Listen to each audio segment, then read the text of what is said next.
Qubadlı rayon icra hakimiyyəti başçısının 2025-ci ilin yekunlarına həsr olunmuş hesabat yığıncağı keçirilib. Tədbir iştirakçıları əvvəlcə Ümumilli lider Heydər Əliyevin abidəsi önündə gül dəstələri düzüblər. Ulu öndər Heydər Əliyevin və Azərbaycan Respublikasının dövlət müstəqilliyi və ərazi bütövlüyü uğrunda canlarını fəda etmiş şəhidlərimizin əziz xatirəsi bir dəqiqəli sükutla yad edilib. Azərbaycan Respublikasının dövlət himni səsləndirilib. İclasda rayon icra hakimiyyətinin başçısı Malik İsaqov, Azərbaycan Respublikası Prezidentinin administrasiyasının Ərazi Təşkilat Məsələləri şöbəsinin məsul işçisi Zöhrab Bağırov, Milli Məclisin deputatları İmamverdi İsmailov, Ceyhun Məmmədov, hüquq mühafizə orqanları, Yeni Azərbaycan Partiyası Qubadlı rayon təşkilatının rəhbərliyi, rayon icra hakimiyyətinin məsul işçiləri, idarə, müəssisə, təşkilat rəhbərləri, şəhid ailələri, qazilər və ictimaiyyət nümayəndələri iştirak ediblər. Yığıncaqda hesabat məruzəsi ilə çıxış edən rayon icra hakimiyyəti başçısı Malik İsaqov qeyd etdi ki, Müzəffər Ali Baş Komandan İlham Əliyevin və rəşadətli Azərbaycan ordusunun gücü ilə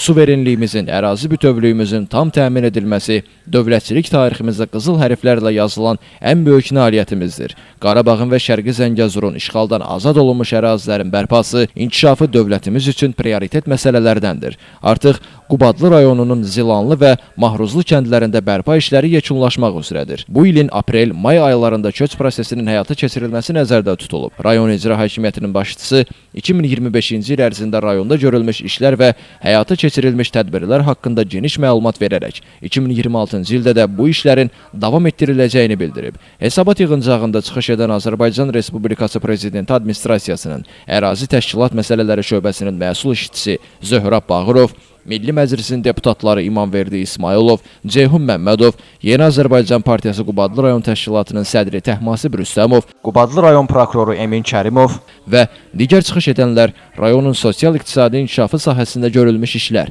əhalinin məşğulluğu, sosial rifahın yaxşılaşdırılması istiqamətində həyata keçirilən tədbirləri məqsədə uyğun hesab edərək, rayon icra hakimiyyəti başçısının hesabatını yüksək qiymətləndirərək, Azərbaycan Respublikasının Prezidenti İlham Əliyevin 2025-ci il ərzində həyata keçirdiyi dövlət siyasəti, strateji islahatlar və ölkənin qarşısında duran yeni hədəflər barədə ətraflı məlumat verərək, rayonun gələcək fəaliyyətinə dair prioritet istiqamətləri xüsusi olaraq qeyd ediblər. Tədbirdə hesabatın yekunu ilə bağlı qarşıda duran vəzifələrə dair hazırlanmış qərar layihəsi oxunub. Rayonun ictimai-siyasi həyatında fərqlənən 3 nəfər Qubadlı rayonu icra hakimiyyətinin fəxri fərmanı ilə təltif edilib. Hesabat yığıncağının iştirakçıları adından Azərbaycan Respublikasının Prezidenti İlham Əliyevə müraciət qəbul edilib və müraciətin mətni iştirakçıların diqqətinə çatdırılıb. Elvin Qudrətov, Şəmistan Fikrətli, Elbrus İsmailov, Bugün informasiya proqramı üçün.